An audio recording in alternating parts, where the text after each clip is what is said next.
Hello and welcome to Connected episode 412. It's made possible this week by our sponsors, TextExpander, Trade Coffee, SourceGraph, and Ladder. My name is Stephen Hackett and I'm joined by Mr. Mike Hurley. Hello.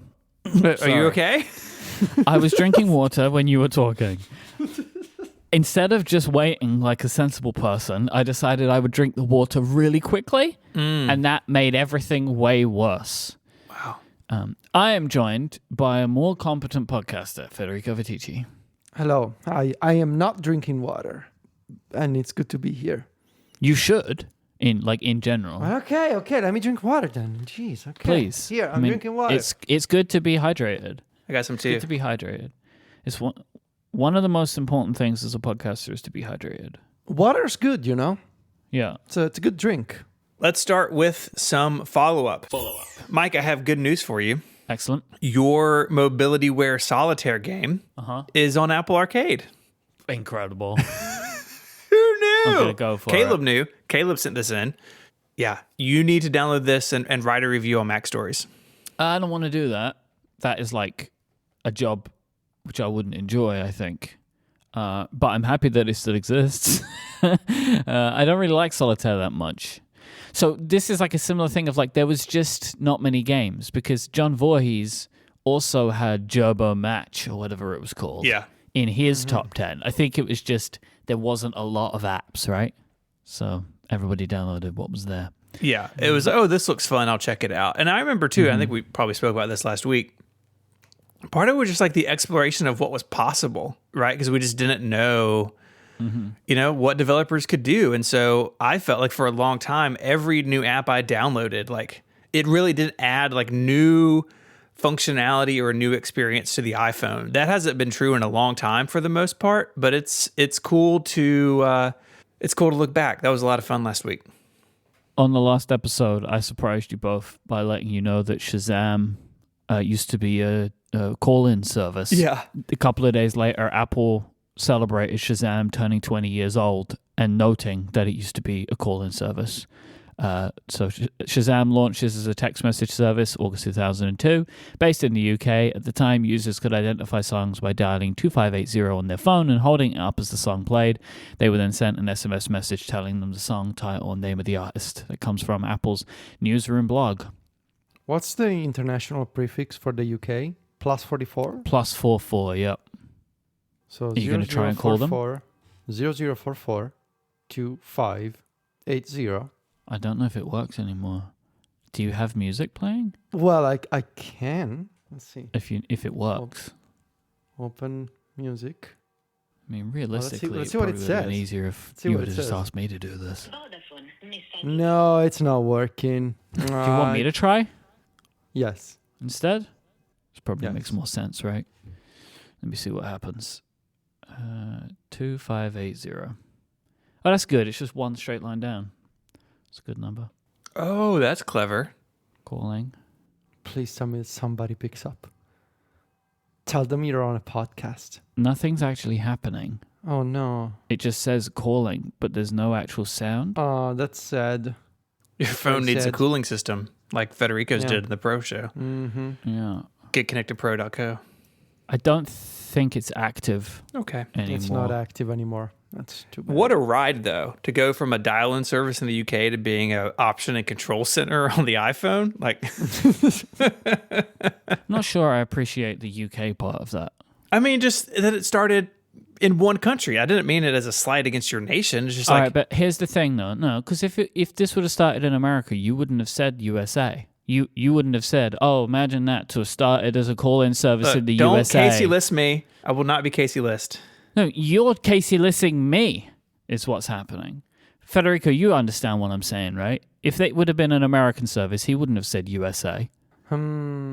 Yeah. Right? He wouldn't have said, oh, imagine that as a phone service in America, and now you're in control center. Yeah, it was said in a slightly not pejorative way, but like, oh, this from this cute, small, quaint country in Europe, the UK. You may have heard of it.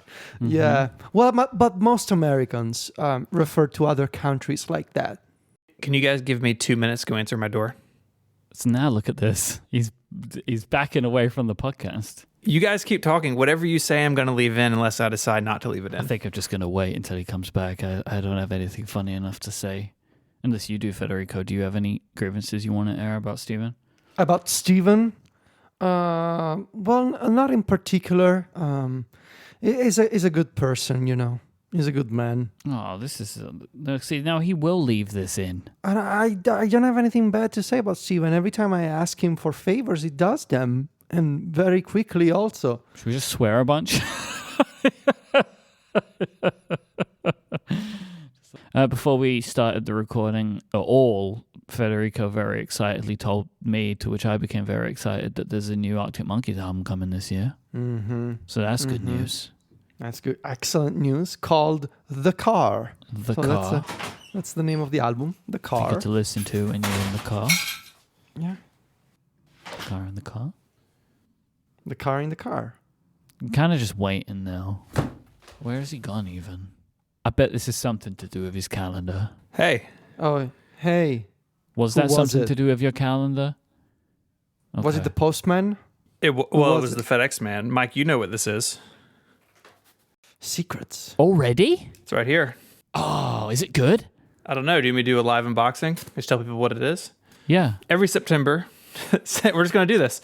Relay FM raises money for St. Jude Children's Research Hospital. It's a hospital and research institution that serves kids and their families from all over the world. Their research is shared freely around the world, and every September we raise money for their work.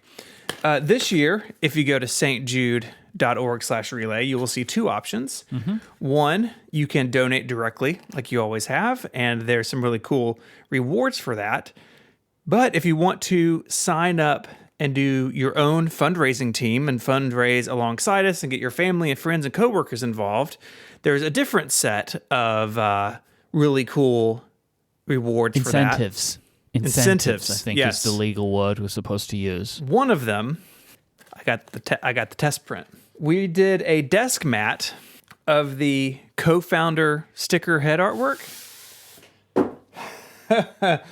Oh. Oh my gosh. So I've just put in the Discord, and people can see at stjude.org/relay. You can scroll down and see an artist's rendition of the desk mat. Oh my God. But Steven just received the first test sample. This is incredible. Of the desk mat. Come on, I need a picture. Okay, let me, it's really big. I need to sit on my floor. Hang on. So I'll talk a little bit more. So we're going to be kind of kicking off the official proper messaging about this next week. That was the plan. But you can go and see all of this now at stjude.org/relay. And as Steven said, you can give yourself, and there are a bunch of great rewards for that. We have a sticker pack, but also some wallpapers.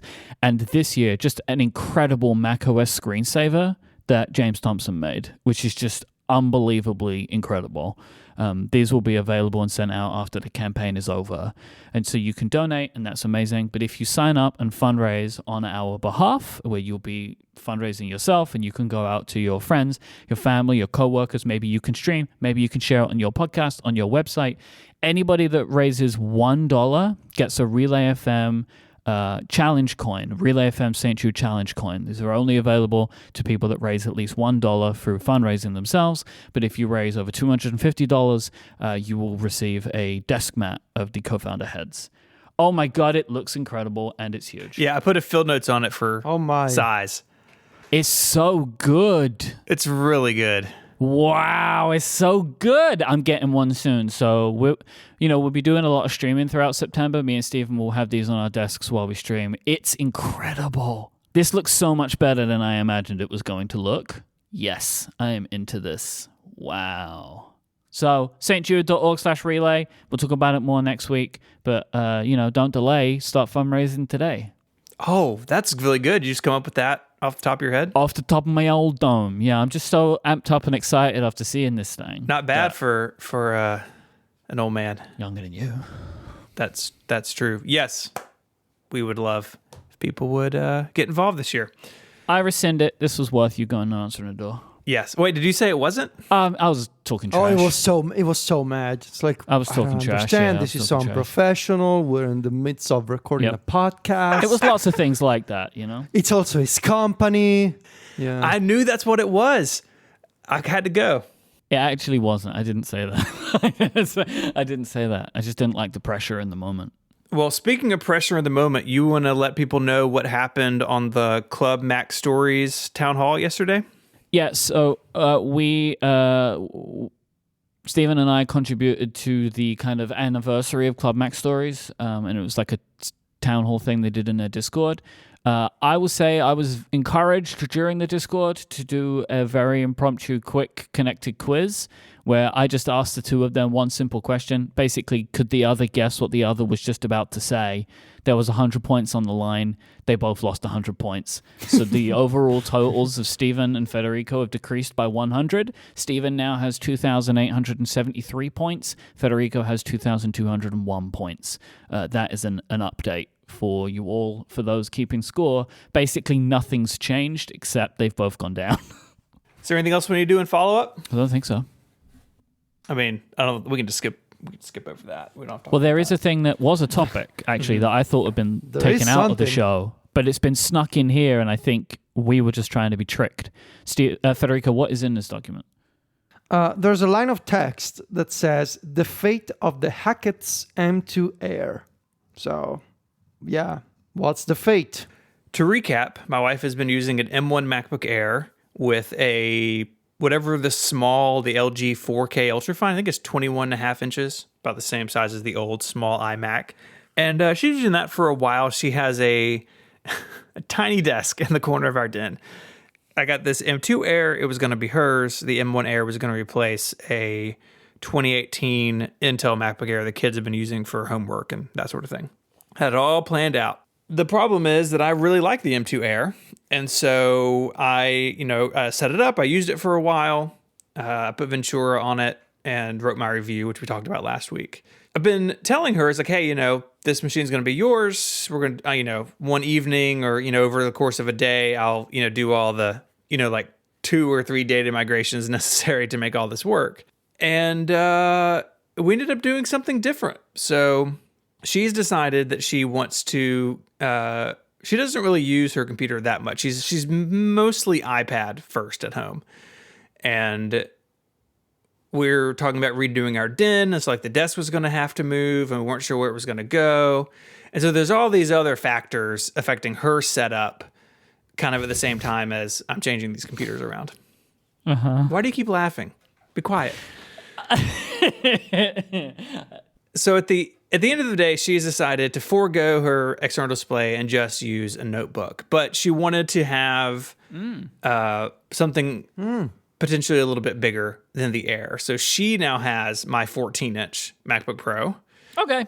Yeah. So she's got the 14-inch MacBook Pro. She's using it standalone. I've got the Air. Okay. And the kids have the M1. No, this is fair. Mary wins because I thought Mary was about to lose. That's why I thought this was going. No. Mary wins. Mary gets a ThinkPad. No.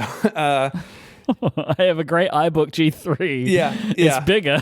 Yeah. And it's orange. What do you want? I mean, that's what I wanted on this machine. So she did once, there's a story, it's on a Mac Story somewhere. I wrote about the clamshell iBook a few years ago and she modeled it for me. And she hasn't let me live that down yet. So yeah, that's what we've done. And man, I gotta say, like, I have this 2018 Intel Air now in my office.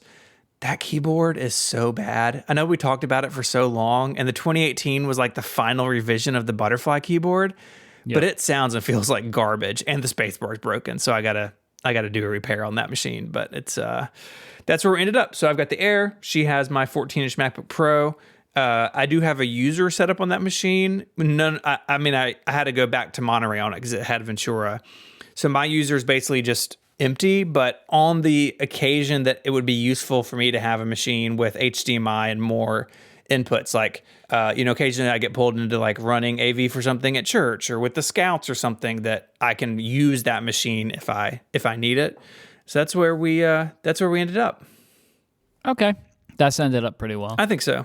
Yeah, and she really likes it. She's been using it and we're going to disassemble her desk, and I don't know what to do with that LG 4K display, but I'll find a home for that. Send it to Casey.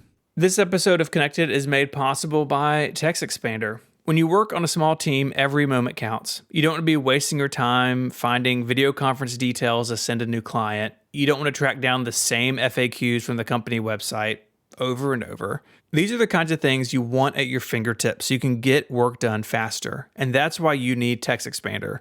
With TextExpander, you can access what you type the most with just a few keystrokes, allowing you to work faster and eliminate repetition, letting you focus on what matters most to you. TextExpander's powerful shortcuts and abbreviations streamline your team's work. All you have to do is type a short abbreviation, and TextExpander does the rest for you. You just build and collect your most commonly used phrases, messages, URLs, and more right within TextExpander. Then create your chosen abbreviation, and they'll be with you wherever you type. You can even customize the snippets by having them automatically add in things like dates, fill in the blank fields, timestamps, and more. This makes sure that you keep the personality in the communication you send. TextExpander is available on any device you use across any app you use, Mac, Windows, Chrome, and iOS. I use TextExpander all day, every day. I have a bunch of URLs in there for membership support. I have a drop-down one set up. So when we send payments to people, I need to have standardized information in the different forms. And I've just built a TextExpander snippet to take care of that for me. So it's always right. I'm not having payments bounce back because of a typo. If repetitive typing is getting you down, you need TextExpander.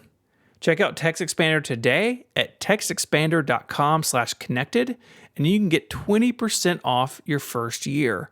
That's textexpander.com/connected to say goodbye to repetitive typing. Our thanks to TextExpander for their support of the show. Apple event. Yeah. September 7th. It was predicted, and it is happening. There is a part in-person event, but it's all going to be streamed, it seems, as it has been. I guess the kind of mixture is people will be there and will be able to watch it, but they will be watching what we see. I don't know. Yeah, I don't think we super know. Like, no. On the surface of it, it seems like it's what it used to be, right? People are there and then we're watching something. Whether they're watching real people on stage or not seems to be unknown. So I don't know. Very good point. I'm just making assumptions. They did it with way more people at WWDC, right? Just sat them down and made them watch a video. But this allows for the hands-on areas and the briefings and all that kind of stuff to happen in the environment that they would like. Who knows? None of us, right, got invited to go out? No. We just all kind of got emails to say, hey, tune in. We're all upset. No, that's not really true. No, we're not. I did this once already this year. It didn't go great, so wasn't keen on doing it again. iPhones, Apple Watches, I guess is what we're expecting. Yeah. Especially now. We're going to talk about iOS 16.1 later on, but it seems pretty clear cut now what will and won't be at this event. I mean, it seems like this one's pretty nailed down. I feel like we've known about the 4-phone strategy for a long time now.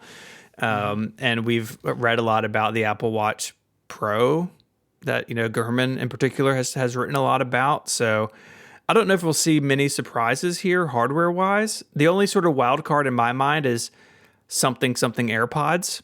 Maybe new AirPods Pro. Well, it's about time for the Pro 2 for sure. Maybe a new Max iteration, but for sure, like it's about time. I think for a revision to the AirPods Pro. It's been over 2 years, I believe, at this point. But yeah, hardware wise, like I agree. That's possibly. I mean, there's always like the wild. Like accessory prediction, like they're gonna do a new cleaning cloth or something. Like you're just gonna be in the New York Times again. Well, prepare for the grand return of Mr. Vitici in the New York Times if they do that. Me, I'm a collector of cleaning cloths, and but that's we'll have to see what they do. But yeah, I guess I am curious myself about the positioning of the Apple Watch Pro model, because typically Pro models, like sure, the iPhone Pros and the iPad Pros are like they are very broadly aimed at professionals. Like on the iPad Pro, the Pro features are, you know, there's some functionalities that sure artists can take advantage of, but really Pro means best model. That's what it means. And same on the iPhone. Like, sure, some features are directly aimed at photographers, but really Pro means this is the best version of the iPhone that you can get. There was an article on The Verge, I think, from last year that like Pro has lost all its meaning now. And I kind of agree with that. Pro just means the more expensive one with more stuff. So, in the context of the Apple Watch, the rumors that we've heard so far are pointing at a watch aimed at like people who are into extreme sports, and you know, so this is like a rugged version. And I kind of understand all of that because they want to capture the market where companies like Fitbit and Garmin are still very much selling these more advanced watches for those kinds of activities. So watches that you can go multiple days, you can go on a hike, and it's got a giant battery in it, and it's got more accurate GPS, a more accurate altimeter, for example, all that kind of stuff. There's still a market of people buying those more advanced watches. But isn't that too small a niche for Apple to say this is Apple Watch Pro? So I kind of wonder if, sure, those features will be in the Apple Watch Pro, but the positioning from Apple will be a little broader so that people like Mike and I don't think we are into extreme sports, last time I checked, but also people like Mike and I could say, you know what, this is the best version, I'm just going to get an Apple Watch Pro. I'm curious about that. Yes, I've had that thought too. Like, if the features of this thing are like, it's strong, it's tough, it's like, I don't need those, right? Yeah. Like, Steven does, yes, but I don't need those features. And even just like, so that, I mean, you know, and there's things they could add to it maybe that I'd be more interested in. Like for me, bigger screen, no, I don't think I need the watch to be bigger. So like, but you know, some people would want that, and that's not about rugged at all. It's just about like, oh, do you really love the Apple Watch, or wouldn't it be better if it was bigger? Which is like, you know, that's the way it is for a lot of devices. So I am intrigued to see what they position this as. I do agree that like, whilst I wanted it to be called Apple Watch Extreme because I thought that was fun, Apple Watch Pro is probably just a better catch-all name to cover off a bunch of people, right? Like, they can say it's stronger, they can say it's more durable, but that doesn't make it a rugged sports watch.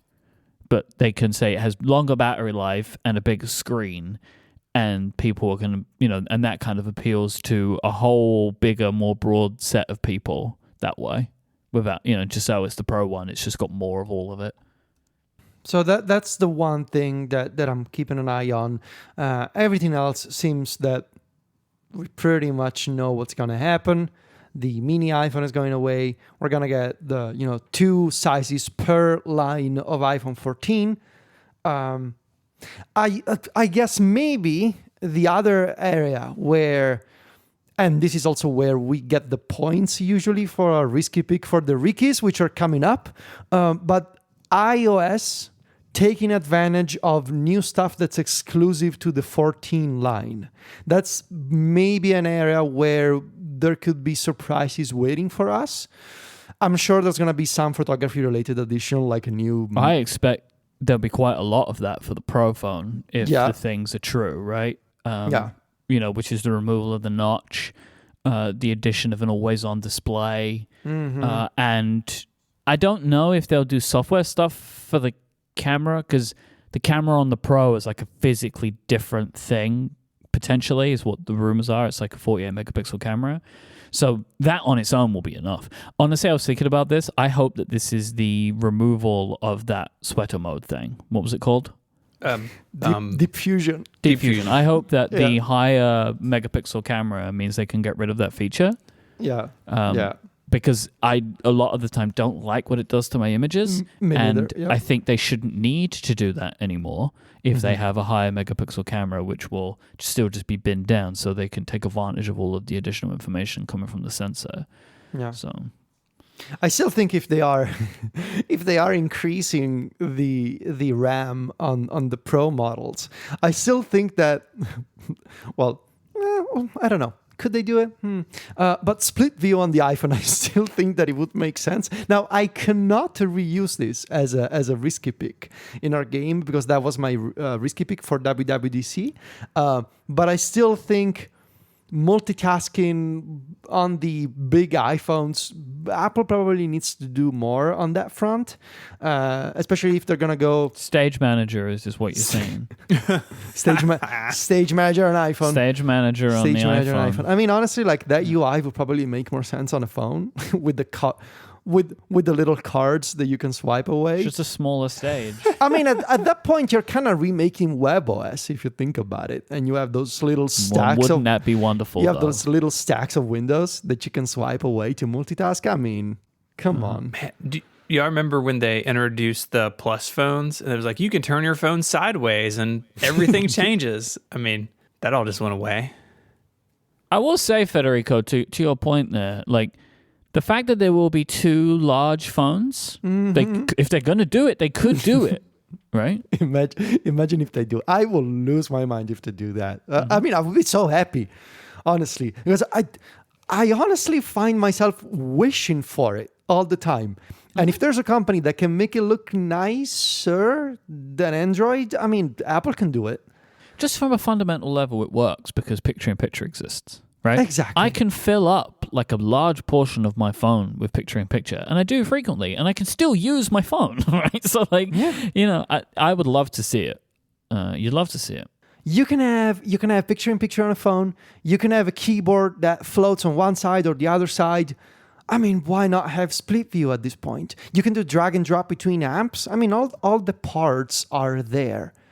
But also, this is like a major developer-related thing that probably needs to wait for a WWDC if they ever do it.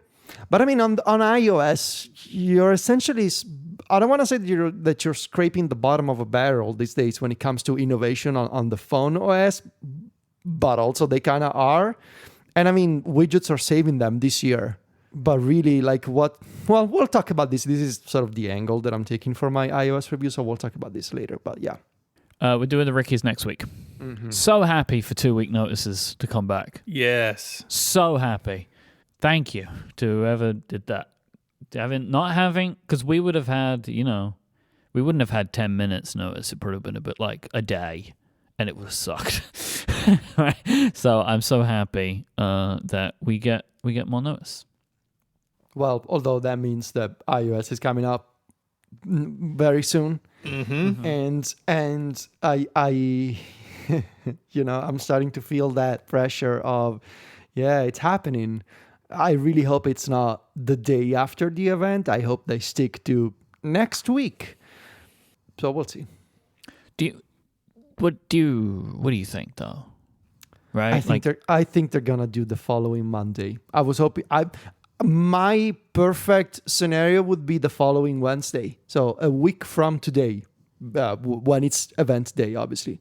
My ideal scenario would be at the event or in a press release, they say next week on Wednesday. So I have a full week to finish everything.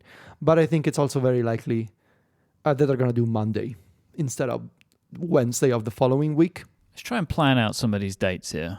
I'm going to look at my calendar open, right? So I think they're going to do iOS on the 12th. So we've got Monday. Event on the 7th, iOS on the 12th. Are we thinking iPhones on the 16th? Yeah. So pre-orders on the 9th. Right? Where's the September calendar? So the 9th is Friday. Exactly. So they could also do, so I mentioned Wednesday because in the past they have done new iOS releases on the Wednesday with the new iPhones coming out on the Friday. They have done this. Although I believe that in the past couple of years they have released iOS on a Monday. Hence why I'm mentioning the 12 instead. Maybe they do it on Tuesday. Give one extra day. I don't know. It's probably good to be ready for the 12th though. Well, they'll say though, won't they? But mentally now, as you're preparing, I'm preparing for the 12. Yeah. So we'll see. How many days do I have? 20. about 20 days to finish it and edit it and do No, screenshots. 18 or 19. Well, 19, yeah. Yeah. We'll get there. I mean, eventually. 16th would be nice. Podcastathon day. You have new iPhones in the morning, provided Stephen can get one Yeah, that'd be for sweet. each of us. Because that's what he had to do before. This is the first podcastathon.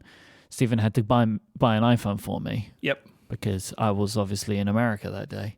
Did Be it work? helpful. But, Did it work when you went back to the UK? I even forget. oh, yeah. There are certain bands, and this one was. The 5G thing could be a problem. Yeah, that's what I've just realized. a little worried about that. That might be an issue. Maybe we get your Apple Watch here instead of a phone. No. I can check it. Like if the current one works, then the next one will work. Because we don't have millimeter wave, right? So the millimeter wave stuff is like whatever, that won't work, but it doesn't currently. But we have like the regular 5G or whatever that's called. Mid-band. To something. Yep. To be fair, most people in the U.S. have never experienced millimeter wave either, so it's fine. I've seen it one time, and I couldn't connect to it. The phone said it was on there, but that had no data, so that was exciting. This episode of Connected is made possible by Trade. Mike, tell us about your Trade coffee experience. Oh, I love Trade coffee. I love coffee in general, and one of the great joys for me was learning a little bit about what types of coffee I enjoyed, like flavor profiles, because that really helped me narrow down the types of drinks that I was looking for. And what I love about Trade is they make this incredibly easy. So like they kind of lead you into it, right? So you go to their website, you fill out their quiz, and they ask you some simple questions. So like, which taste do you enjoy in general? And they can then help you narrow down to find the perfect coffee for you. They're very confident that they will find the right coffee for you. And they have done that for me time and time again. Just from filling out that stuff in the first place, they sent me some things. I learned about some new roasteries that I enjoy. Really just a wonderful experience. When you become a Trade coffee customer, you'll get the freshest and best tasting coffee you've ever made at home. And the coffee you'll be drinking is from the country's best independent craft roasters, which helps out those small businesses as well. It's actually really cool. Trade's coffee team actually taste tests thousands of coffees from around the US. They keep 450 different kinds live and ready to ship every day. Everyone has that one coffee they just love, and Trade will help you find it. They're so confident they'll match you correctly the first time that if they don't, give them your feedback, and an actual coffee expert will work with you to send you a brand new bag for free. You know you're going to be looked after. Whether your friends call you a coffee snob or you just know when your coffee tastes the way you like it, Trade's real coffee experts personally taste test over 450 roasts, so they know exactly what to recommend for you. Like Mike said, it just takes answering a couple of questions to get your own personalized variety of coffees delivered fresh to you as often as you like. Right now, Trade is offering new subscribers a total of $30 off your first order, plus free shipping, when you go to drinktrade.com/connected. That's more than 40 cups of coffee for free. So get started by taking their quiz at drinktrade.com/connected and let Trade find you a coffee you love. That URL one more time, drinktrade.com/connected for $30 off. Our thanks to Trade for their support of the show and Relay FM. Apple has expanded their self-service repair program. This was announced a while back, and we got some iPhone components for select late model iPhones. And now the M1 MacBook Air, the M1 MacBook Pro, and the 14 and 16-inch MacBook Pros have been added to the self-service repair store. This is only in the US, but it's supposed to expand outside, beyond the US, including Europe, later this year. Unknown. Still continues to be later, but they've said it again, like later. Yeah. I mean, there's some months left, you know? Yeah, sure. There's laters. I had a moment the other day where I needed to schedule something for 3 months out. I was like, oh, that's during the holidays. I'm like, nope, I don't like that. Yeah. So the self-service repair for the MacBook Air and the MacBook Pro, there's more than a dozen different repairs for each model. These include basically everything you think it would, right? The display, the top case with battery, which I'm going to come back to in a minute, the trackpad, with even more coming on again later. Jason actually over in Six Colors has a full list of all the parts. I think we should read this list. What do you guys think? Okay. Yeah. Okay. How do you want to? Do you have a special way you'd I like think this we list? round robin them. Okay. Who So- starts? Federico, and then Mike, and then me. Okay. Okay. Well, this is an easy one. Antenna module, MacBook Air only. Audio board. Audio board, flex cable, MacBook Air only. Battery, MacBook Air only. Battery management unit. BMU. Flex cable. Bottom case. Display. Display hinge covers. Embedded DisplayPort flex cable with connector cowling, NBA, MacBook Air, and 13-inch MacBook Pro only. Fans. Mac. Well, there's a parenthesis. No, it's good. MacBook Pro only. Yeah, the MacBook Air doesn't have any fans. I/O board. MacBook Air and 13-inch MacBook Pro only. Keycap replacement. Lid angle sensor. LAS. Module. 14-inch and 16-inch MacBook Pro only. Logic board. MagSafe 3 board, 14 and 16-inch MacBook Pro only. Speakers. MacBook Air and 13-inch MacBook Pro only. Top case. MacBook Air only. Top case with battery, MacBook Pro only. Touch ID board. Trackpad and trackpad flex cable. USB-C boards, 14 and 16-inch MacBook Pro only. Beautiful. It's a lot of parts. Nice. Yeah. So actually, it's quite a lot of parts. I have a couple of questions. Keycap replacement. I'm intrigued at that because different? No, all the same, right? Yeah, because the MacBook Air, yes. Well, even if they are different, you're ordering against your serial number. So they would know, like, if there's some discrete small difference somewhere, they'll send you the right thing, I'm sure. On that, you have to provide your serial number to get access to parts. You can buy the tools without the serial numbers, but this is unlike the iPhone. So with the iPhone, you could just go buy parts, but to buy stuff from the Mac store, you have to provide a serial number. 9to5Mac spoke with the support team and confirmed that you can only swap out matching parts. Basically, you can't use this as a way to get more RAM for your computer and stuff like that. Yeah. This is how, 100 years ago when I was in this business, this is how it worked then too. Like you were trading like for like parts. So if you were replacing a logic board with a 2 gigahertz Core 2 Duo, you were putting that same logic board exactly back in the machine. And Apple verified when you sent parts back that you weren't doing something like this. And I would imagine now that basically everything is the logic board. Like they're going to be really, really careful to make sure people are doing what they're supposed to do here. I think it's interesting reading this list too.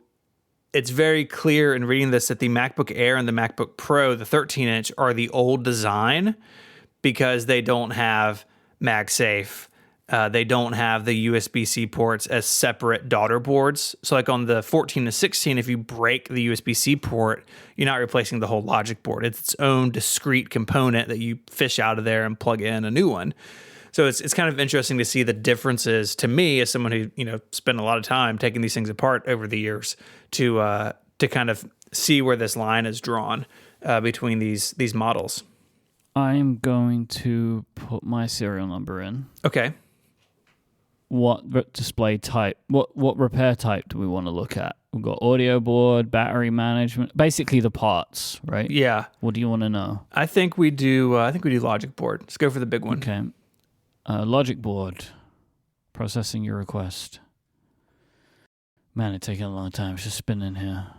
It's not a good website, but we've talked about that before. So it pre-fills a bunch of stuff. So it's pre-filled 10-core, 24-core GPU. Yeah. 64 gigabytes memory, 2 terabyte SSD. So it's pre-filled that. So I press search. It will cost $2,550.24 to change the logic board, which comes with the Touch ID board. Mm-hmm. But off the credit. So you can send the old items back to them. Right. If they accept them, it would cost me $500 total. Right. Yeah, it's basically a core charge. Very common in the repair industry. It's definitely true for cars too, right? If you need an alternator, they send you your old one back and you get a discount or something. So none of that's super unusual. I mean, there are some, there are some things to talk about here, I think, in terms of how useful this program actually is. And we talked about this when it was out for the iPhone too, that most consumers aren't going to want to do this, right? Mm-hmm. Most people are not going to open a phone or a laptop. They would, if it needs a repair, they'd rather spend the $500 or whatever it is with the Apple Store or with a service provider, and then they know that it's being done correctly by someone who knows what they're doing, who has the expertise and the tools and stuff already. Mm-hmm. This is great for people who want to do their own thing. And there are a lot of people in our audience who probably would take advantage of this if something came up. I know that if I had a machine that needed something, I would definitely be tempted to do it. But again, I have the expertise to do this sort of thing, right? I already have a bunch of the tools too, at least to do the Mac stuff. It's not like crazy iPhone, panini presses or anything, right? It's just screwdrivers and that sort of thing to take these apart. Yes, the tools are a little bit more pedestrian. Pedestrian's a good phrase. I wouldn't say logical, but yeah, it's just different, right? It's just like the Mac tools are they're just like tools. Yeah, you can buy a nice set of Torx bits from iFixit and go at it. So, and they have some stuff they have specialized keycap levers, which just like 3D printed things. Yeah. But they've just got the toolkit is a toolkit. It's not this huge 80 pounds of machinery. 80-pound thing. It's just a box, like a Pelican case with a bunch of tools in it. So it's more kind of like what you would expect. I got that really cool screwdriver I got you for your birthday, I think. It's a very good screwdriver. Mm-hmm. It's very good. Mm-hmm. The folks at iFixit had some commentary on this that I thought was interesting, and I actually don't necessarily agree with them.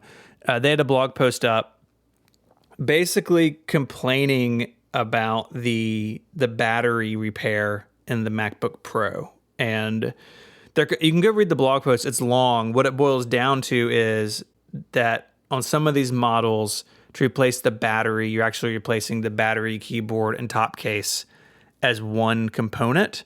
And they say, well, on one hand, the iPhone and the iPad, Apple's actually done some things to make it easier to replace the battery. I mean, you're still heating it up and dealing with adhesives and all that stuff, but it's a discrete component. Where on some of the MacBook Pros, that's actually not the case. And they quote that it takes 162 pages of repair guide to get you to the place where you're doing the battery, keyboard, top case on the MacBook Pro. The way these machines are built and the way they've been built since the unibody introduction, in 2008 on the MacBook Pro, so 14 years, 15 years if you go back to the original MacBook Air, is the top case is the structure of these machines, and everything is built attached to the top case. So if you take your laptop and you close it and you turn it upside down, so you're looking at the feet in the bottom case, that bottom case is just a thin piece of metal. All the structure and all the screw bosses and everything is attached to that top case. And so when you're replacing something like the battery, Apple has for a long time made the battery and keyboard and top case all one component. And I think iFixit's complaint is, well, shouldn't the battery be a bit more modular? And I don't necessarily disagree with that. But at the same time, I think if they had the expectation that Apple is going to radically change how they're going to design and build their products with the foreknowledge of them being in the self-service repair program in the future, clearly they're not going to do that. And I don't know if hoping that they would was a right move or not, because Apple knows that a very, very, very small percentage of people are ever going to take advantage of this program. And the people who get paid to take these things apart have the correct training and the tools and the expertise to do it. And that's not going to change, right? If I was still in the Apple authorized service provider business and this came out, I would not be nervous. I would not worry about this shutting down my service business because most people aren't going to crack open their 14-inch MacBook Pro. So I get what iFixit's saying, and I agree that, yeah, it would be nicer if it were easier, but I don't necessarily think that was going to be a reasonable expectation. And I would say that when it's really going to get interesting is when the iMac and the Mac Studio show up on this website, because they are much more difficult to open than a MacBook Pro or a MacBook Air. They are more akin to iPhones. Now, I have not opened one of the new M1 iMacs, but the Intel iMacs for years, there's been a strip of adhesive between the glass and the aluminum that you get this little tool and you actually cut the adhesive from the outside, and then you have to like peel the thing off and clean it. It's all this really big project. It's not hard if you have the skills, but it's time consuming. And if you don't have the skills, and I've done this in front of people, like putting SSDs and iMacs and stuff, and everyone's like, oh my God, like, what are you doing? The sound it makes, you're going to drop the screen, like all these concerns. So I don't know how happy iFixit's going to be about that either. And I would say to iFixit, look, and I really like iFixit. I have a bunch of their tools. I've used a bunch of their parts. I will continue to do so. Overall, this is a good thing that this is out here. So take a breath. That's what I'm saying. Take a victory lap, because iFixit in particular has led the way to right to repair, leading to programs like this. And so I get what they're saying, but I kind of felt weird reading the blog post. Breaking. Stephen Hackett slams iFixit, says, take a breath. Yeah. I can see the headline. Indie blogger slams iFixit. Calls them hysterical. Wow. I mean, I agree with you, but look, this is iFixit's whole thing, right? Right. They're never going to be happy with anything Apple's ever going to do in this arena, because the two, in the same way that Apple is never going to do what iFixit wants them to do, iFixit's never going to be happy with what Apple does. These are two opposing forces over this issue, where Apple are being dragged kicking and screaming because of the work of people like iFixit towards a better right to repair strategy. But Apple are never going to be like that laptop where you can pull out the parts on its own, right? Yeah. The framework laptop. They're never going to be like that. They're just not. And because that product has a bunch of design issues because of the fact that it is how it is. And Apple's just not going to be like that. So they're happier to do something like this where they can tick the box. Technically, they can say users can do this if they want to, but then at the same time continue to make it easier for users to get their parts in for repairs at proper places. I think is a better move ultimately. Maybe at some point we'll do this. I'm sure that in the coming days we'll see people on YouTube getting their hands on this stuff, and that'll be interesting to see. Probably less interesting than the iPhone, because again, you get 2 road cases full of equipment shipped to you. It is kind of hilarious that the bigger machine, maybe more complicated machine, you just get a set of tools. And the teeny tiny iPhone, you've got to basically be Tony Stark to figure it out. You need a truck to take it back to the post office. So yeah, I'm very happy this is here and that Apple is staying true to the word that they are rolling this out. I wonder moving forward if the gap in time is going to be about what we've seen. So the 14 to 16-inch MacBook Pro have been out, 9 months or so, and now they're on this repair site. How long till the M2 Air shows up on this? Is it going to be 9 months? Is it going to be faster? When will the iPhone 14 show up? These are questions we don't have answers to yet, but all in all, I'm excited to see Apple continue to push this ball forward, even if they are doing it sort of begrudgingly, which I get the sense maybe they are. This episode of Connected is made possible by SourceGraph. So you've hired a brilliant developer to join your team. That's awesome, but now you have to spend time getting them on board. If your company is growing, you're going to be onboarding new developers all the time. And that's great, but it's a big undertaking. One of the biggest challenges for new hires is getting up to speed with the project their new team is already working on.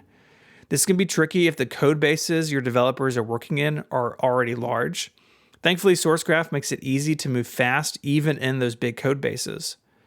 Developers know that knowledge is the most useful when it's findable. Centralization is helpful, but given the fact that most companies store knowledge in at least 2 different locations, how do you make knowledge accessible to those who need it? As a code intelligence platform, SourceGraph gives developers what they need to drive their own learning over time and in different situations. Teams without SourceGraph rely on asking colleagues or reviewing out-of-date documentation, both of which are cumbersome and time-consuming. But with SourceGraph, every developer can search across millions of repositories to find specific code, saving time for themselves and everyone else. So when questions do come up, you know it's the big stuff that's worth the extra time. SourceGraph was created to make developers' lives easier, and today they work with leading companies across every industry, including 3 out of 5 of the top tech companies, plus PayPal, Uber, Plaid, GE, Reddit, Atlassian, and more. Visit about.sourcegraph.com to learn more. That's about.sourcegraph.com to find out why some of the biggest tech companies in the world are using SourceGraph and to see what SourceGraph can do for yours. Check out the link in the show notes to let them know you heard about them from us. Our thanks to SourceGraph for sponsoring the show. So I think this was last week, Federico made mention to using a different Twitter client. Yes, that was last week. And you shared, well, we could work it out because it was in the tweets. Spring. Yes. Can I just say, before you get into this, I've been trying out this app a little bit. I cannot remember the name of this application. Interesting. There is something about it where I'm like, what is it called? Swipe? Whenever I'm trying to search for it, I can't remember its name. I think there's just something about the word spring, which it doesn't connect with Twitter in my brain. And so I haven't been able to make a link, but yeah, I can never remember the name. Spring. Just call it Titchy Tweet or something, and then you're gonna remember. But I can't find that by searching. You could make a shortcut named whatever he said. True. Titchy Tweet. Titchy Tweet. And then launch that. That launches the app. Yes. I could do that. But anyway, yeah, I promised I would talk about this. And yes, let's talk about it. So I've been using the app for the past couple of weeks. You know me, I'm always on the lookout for cool new stuff made by indie developers. This is one of them.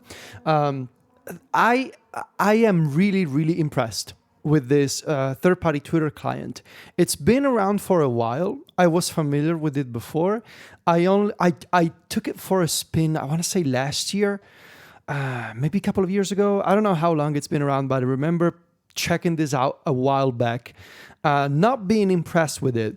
And then I got a couple of emails from readers and a message from a Discord member saying, hey, I don't know if you ever checked out the app. I'm not affiliated with the developer or anything. I just think it's something you should check out. And they were right. Say, Federico. That's how they get you. You know? Do you think it's secretly like a ring of people who are affiliated with developers? I don't know. I would say there probably is some of that, but I doubt it in this case. Interesting theory. So we'll explore that at some point. For now... We'll get into that. But for now, so this is the kind of Twitter client that it's got that sort of vibe of I can't believe no one is talking about this sort of vibe. This app is so good, but it's not typically included in the roundups of what's a third-party Twitter client on Apple platforms. Well, Tweetbot and Twitterrific and maybe Aviary. These are the usual names that you see. I personally find at the moment, right now, this app superior to everything else. So it covers all the bases, right? It's got iCloud sync. It's got push notifications based on the new Twitter API, so it can alert you for DMs. But also, it's got some cool settings for push notifications. This is a common theme of the app. It's got some cool settings. I'll explain this in a few minutes. It can tell you, for example, what someone you follow also replies to you, kind of like in the Twitter app. It's got that sort of push notification. It's got tons of keyboard shortcuts. It supports multi-window on the iPad. It's available on the Mac, so you can get a single consistent experience on iPhone, iPad, and the Mac. And this is the thing that impressed me. It's got native, it feels very native to Apple platforms. So for example, native context menus everywhere, integration with shortcuts, custom app icons, as I mentioned, keyboard shortcuts, like all the latest and greatest technologies, this app uses them. I'll get into this in a minute, but this is one of the very few third-party apps that already use center windows if you use the traditional split view slide over environment, which means, as a side benefit, because this developer did the work to support center windows last year, now this app works perfectly in Stage Manager as well, out of the box. So that was pretty cool. Now, as I said a minute ago, one of the common themes with Spring is like infinite customization. And I think it's been done in a very thoughtful way that doesn't feel as daunting as something like iCab or, I don't know, Obsidian, like those apps that basically have like pages and pages of settings. This app has a lot of settings, but they are very well organized. And the most important customization feature, I think, is the fact that you can fully customize the entire tab bar of the app. And by fully customize, I really mean it. Like, you don't want to have the main home timeline. You can rearrange it on screen in the tab bar and put it elsewhere. You can change the labels, like the names of all the tab bar items. You can change the icons for every single tab bar item, choosing from the whole collection of SF symbols. But most importantly, you can make your own tabs. And this is what really sticks out for me and why I find this app, besides well-designed and fast and very native to iPhone and iPad, but just useful. The idea that you can this is, I guess, the key feature of Spring.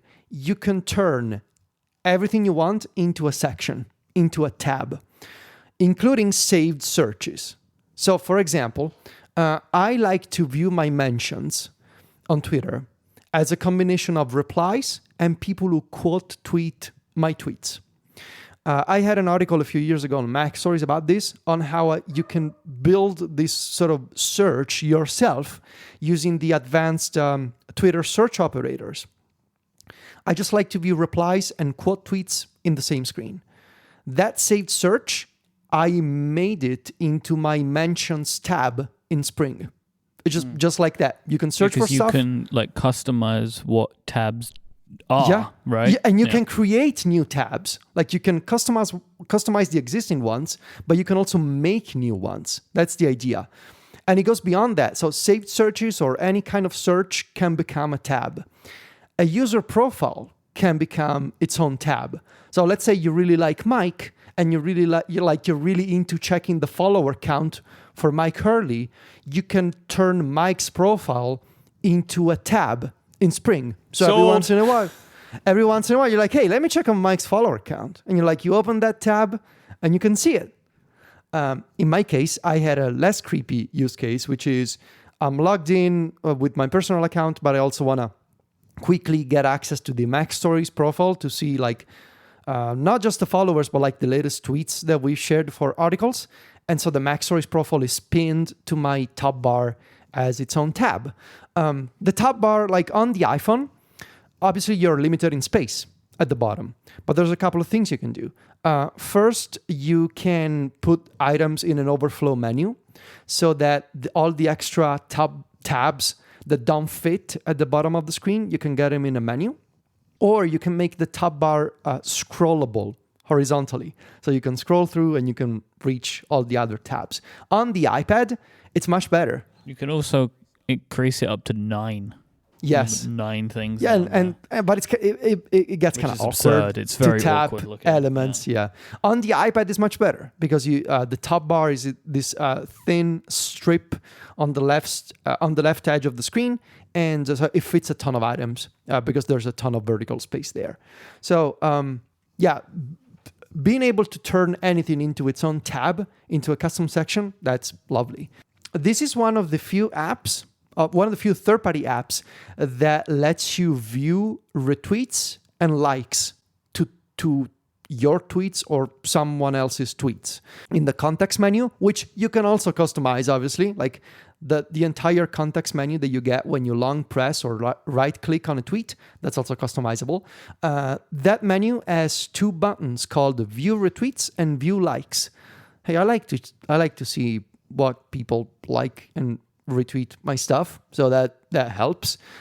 Typically, I would have to use the Twitter app or Twitter website for that, but here I can do it in Spring. Timeline filters are incredible. So there's this filter button at the top of the timeline. This is not a new idea, but I think it's been done better in Spring. So you can filter your timeline based on type of tweet or content. So, for example, you can exclude retweets or quote tweets or threads or replies, or you can just view original tweets.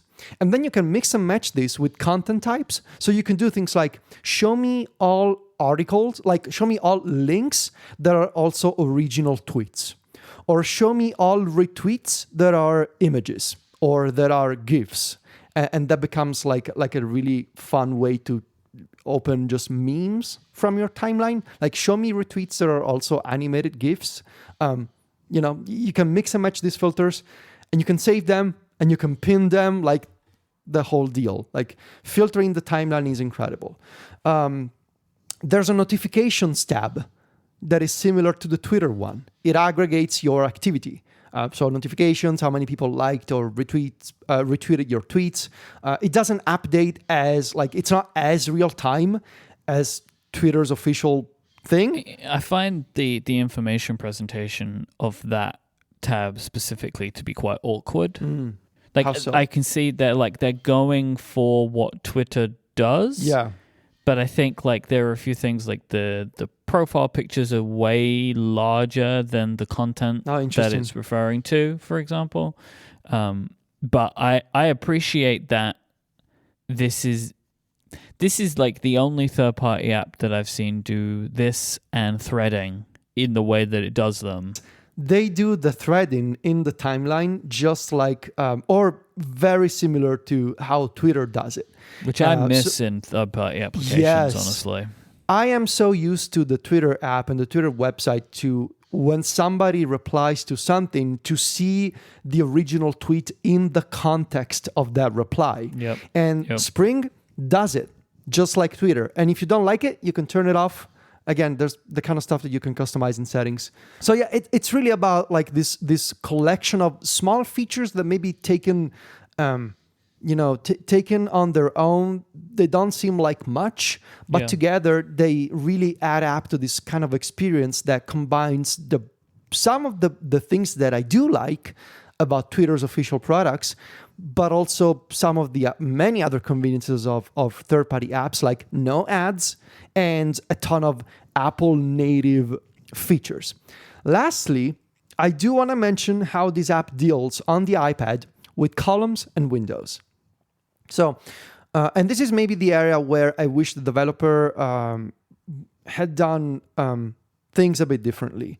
So you can open detail views for tweets or profiles in a secondary column. But you cannot open multiple columns like you used to do in TweetDeck or how you can do in Aviary or how you can do in Tweetbot for Mac. You cannot spawn multiple column after column after column. You cannot do that. Instead, the app lets you open multiple windows. So that's how I've been using it on the iPad.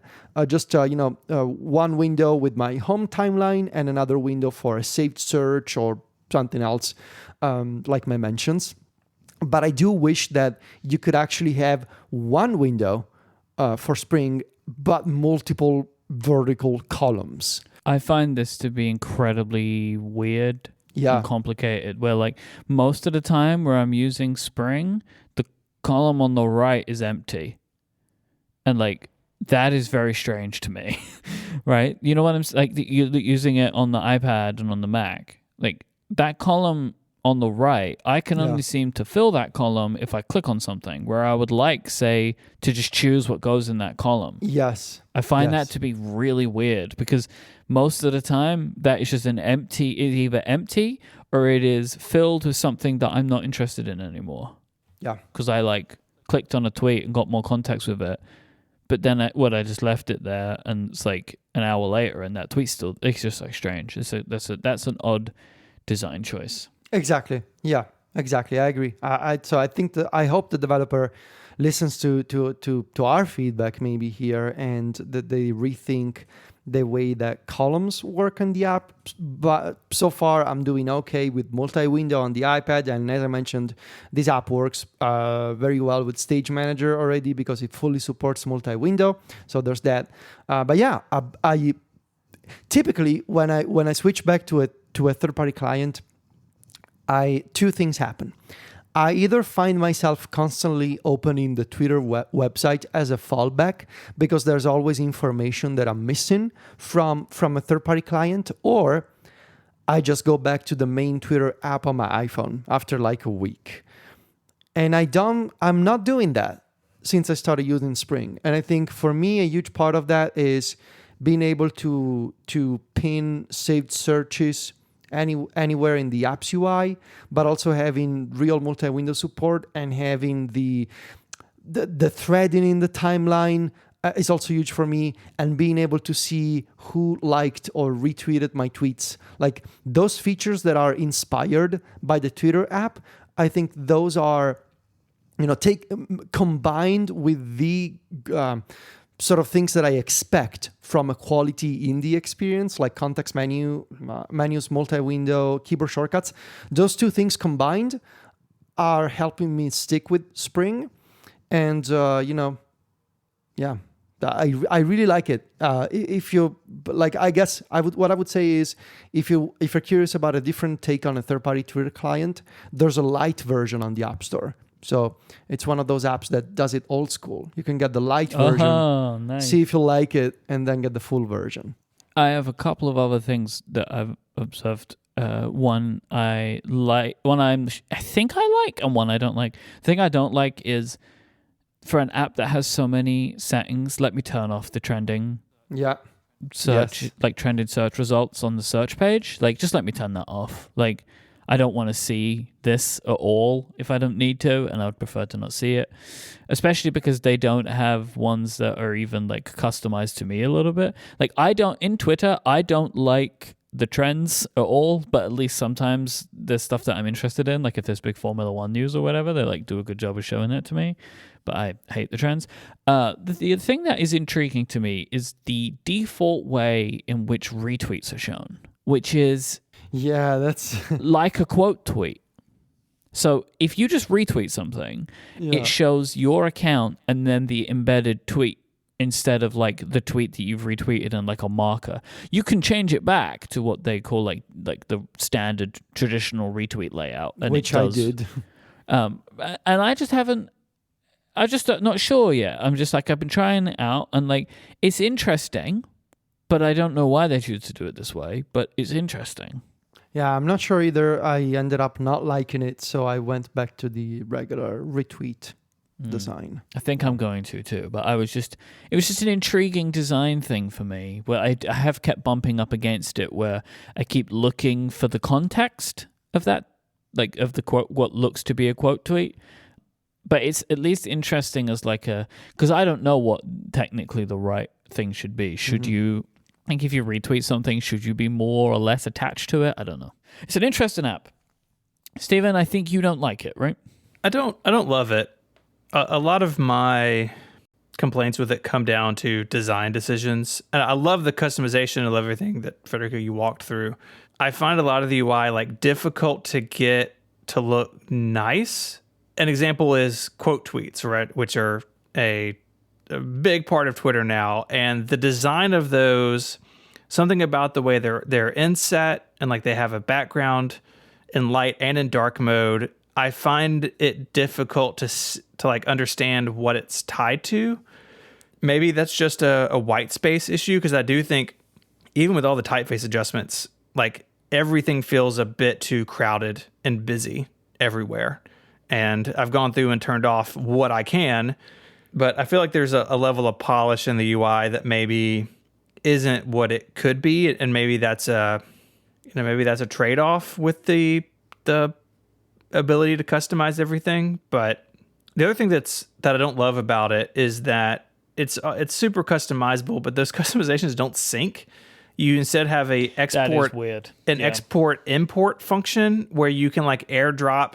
So I've had it on my phone and my Mac, and it like exports a configuration file, and I airdropped it to my Mac, and then I imported it to Spring on the Mac, which Spring on the Mac is not very good. It's like very obvious that it's the iPad version, and a lot of the UI stuff is way too big and really feels pretty weird. So for me, like, I'm glad it's here. I'm glad people are still experimenting in this space, but Tweetbot, between Tweetbot and the official app, I just don't think there's room for it for me. I think I like it more than Tweetbot. Really? Personally. Yeah. I think it has just more features that I jive with. The biggest one for me is just like it is the threading layout. Like, I really don't like when I'm in Tweetbot and like I see a tweet and it's like, what is this even? Like, what is this referring to? It just seems like weird. Like, I find myself when I'm using Tweetbot so often needing to get more information on a tweet. Like, I have to click into the tweet and see what this is replying to, because like I can tell it's replying to something, but I don't know what that is. And I feel like it's just bad at this point. Like, that's a thing that you got to find a way to work on, because this is just how Twitter is used by people. Mm-hmm. And I like that this app has it. And there's just like a couple of other things, like you can mark a DM as unread. Great. Like, I just like that I have that feature. There's just like a lot of features. Like, is this as quote unquote beautiful? No, but like I think it is a better experience for modern Twitter than Tweetbot is now. For like what it does. It's like not perfect, right? But I think is, especially on the iPhone, I think better, and it's closer to what I'm looking for now. I did have the thought that, this makes Tweetbot look really outdated, and is Spring doing things that are available to Tweetbot that they just haven't taken advantage of, like the threading? You know, is that, and I just don't know, like, is that part of the Twitter API, or is it something that they've figured out on their own? But there's definitely features in this app that Tweetbot doesn't have that Tweetbot should have, at least optionally. Yeah.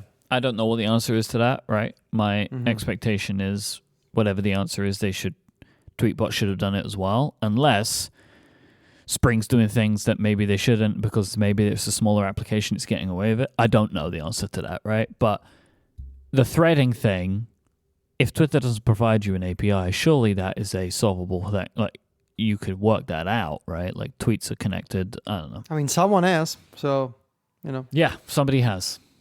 This episode of Connected is made possible by Ladder. Let's be real. We all have a tendency to put off certain things until the very last minute.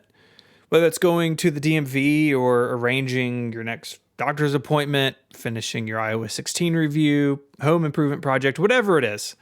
Most of the time, that works out. But one thing in life that you really can't afford to wait on is setting up term coverage life insurance. You've probably seen life insurance commercials and thought, oh yeah, I'll look into that later. But it's not something you should wait around on. You can choose life insurance through Ladder today. Ladder is 100% digital, no doctors, no needles, no paperwork. When you apply for $3 million in coverage or less, just answer a few questions about your health in an application. Ladder's customers rate them a 4.8 out of 5 stars on Trustpilot, and they made Forbes' best life insurance list in 2021.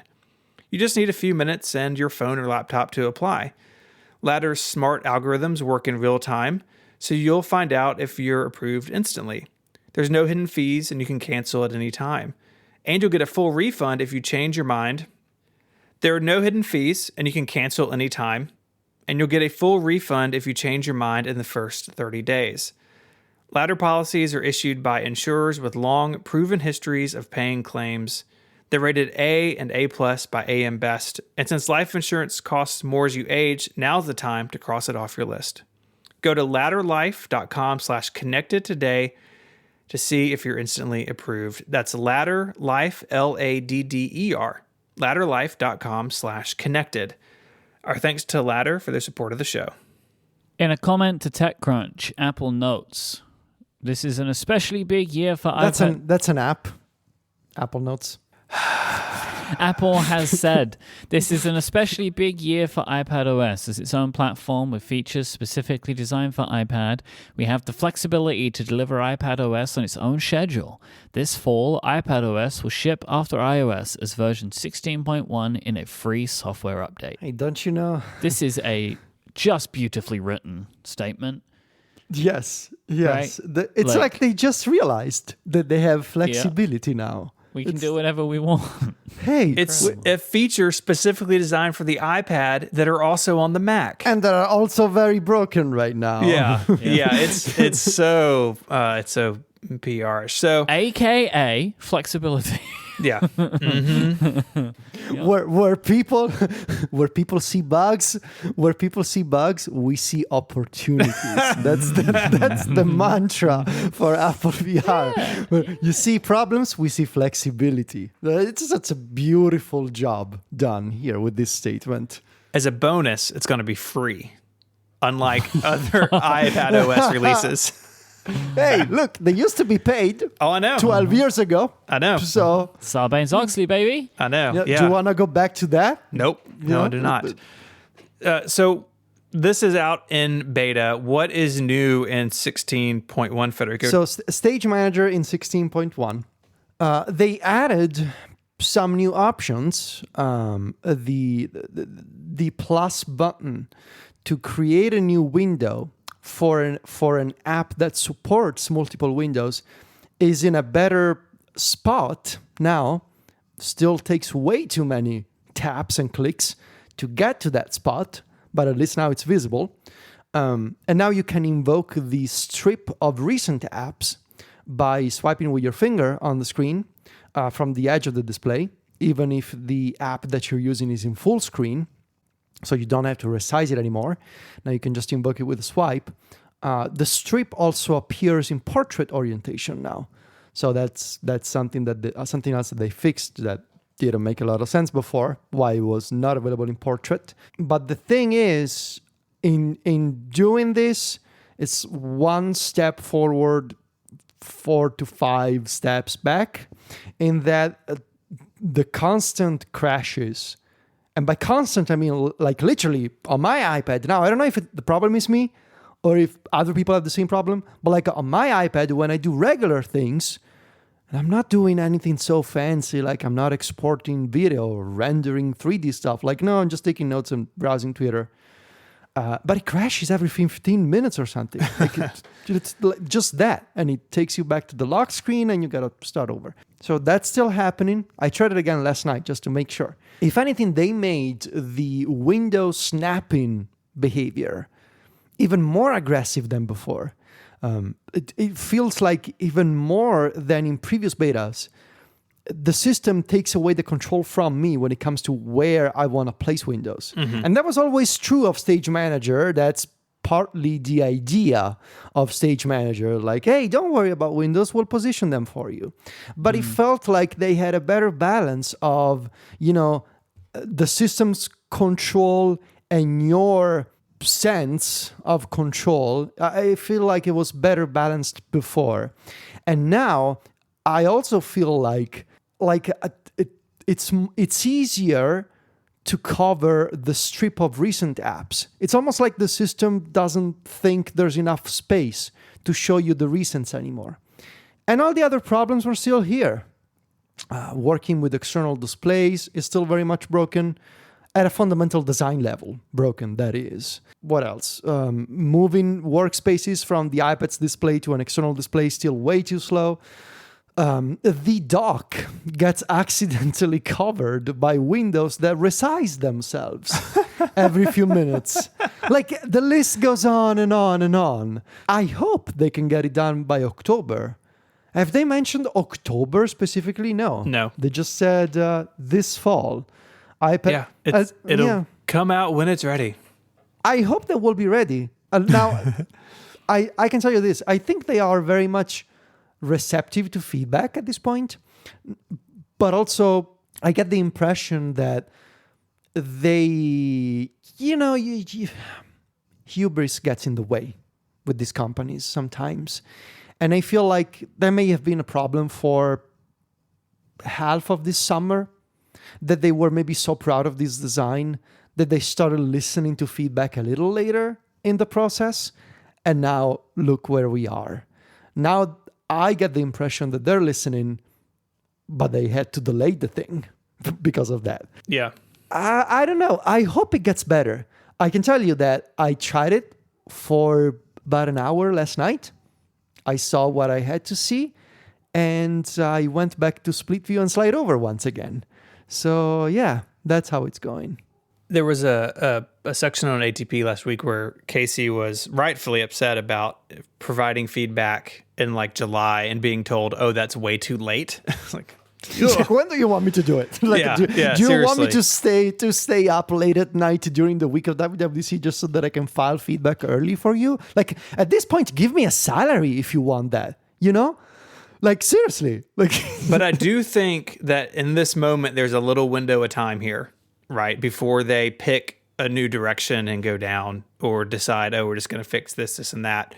But I mean, I'm glad they're doing it. Like, it's not unprecedented. They did it with iOS 13, right? Like 13.0 was only on new phones, and then 13.1, I guess, unified it for everybody. So they are willing to do this when they feel like it's necessary. And you know, what are we going to get? Are we going to get a month maybe? Because there's probably iPad hardware. And if there's iPad hardware, they want this out in time for the holidays. We'll see. You know, we'll see if really what an extra 3 or 4 weeks can buy them. What if they ship 16 on iPad hardware and 16.1 still comes later, just like those iPhones? You know, it could be. Yeah, it could be. Or that'd be funny. Or could 16 ship on new iPads without Stage Manager, and then it comes in 16.1? Who knows, right? Guys, yes. I have an idea. Okay. I have an idea. I think if Apple wants more and better feedback earlier, I think they should gamify filing feedback. If you're a developer, each 10 feedbacks that you file, you get an expedited app review made by a real human. Or just one jail-free card. You can put anything you want in the app. Or you get points in your account. In your developer account, you get, I don't know. But yeah, look, I honestly don't know. It feels like there are two different conversations happening here. One is, okay, this is Stage Manager. I am sort of into the idea. I think I can use this, but there are technical issues and some design problems. And I think I am sort of in that camp. Like, I think I can use Stage Manager. I think I can live with the system arranging windows on my behalf, but there are tons of problems right now. There's the other camp of people saying, well, this whole thing, like all of it, is fundamentally wrong. And you need to go back to the drawing board and redo it all. Like this idea of the recent apps on the left, this idea of the system not letting you resize windows, like all of it is wrong. And we don't want it. So there are these two factions right now. Mm-hmm. I don't think Apple will listen to the second one. I don't think Apple will say, turns out we were wrong. We're not doing this anymore. Sorry, see you next year. I don't think they're going to do that. I think they will work really hard on pleasing the first group of people. But I want to see if next year, next WWDC, Stage Manager is a lot different from what it is today. Because I think short term, it would be very awkward for Apple to pull it. But long term, I also think they want to make pro users happier than they are with Stage Manager. So they're kind of stuck in between, and it's a very awkward situation at the moment, I think. If you want to find links to stuff we spoke about this week, head on over to the website, relay.fm/connected/412. There in the sidebar, you'll see a link to email us with any feedback or follow-up. You can also join and get Connected Pro, which is a longer ad-free version of the show each and every week. This week, the three of us designed our own iPhones, and you can see those in the notes for the Pro Show. You can find us all online. You can find Mike on Twitter as IMYKE. He's the host of a bunch of other shows here on Relay FM. You can find Federico Evitici, Viticci, and he, of course, is the editor-in-chief of MacStories.net, which will be home to his iOS and iPadOS 16 review and coverage. Y'all have been doing stuff all summer. It's been great. Reviews. Please. Don't give people the wrong idea. You know, it's Reviews. 2 stories. Reviews. Yes. Reviews. You can find me on Twitter as ISMH, and I write over at 512pixels.net. I'd like to thank our sponsors, Text Expander, Trade Coffee, SourceGraph, and Ladder. Until next time, guys, say goodbye. Arrivederci. Cheerio. Bye, y'all.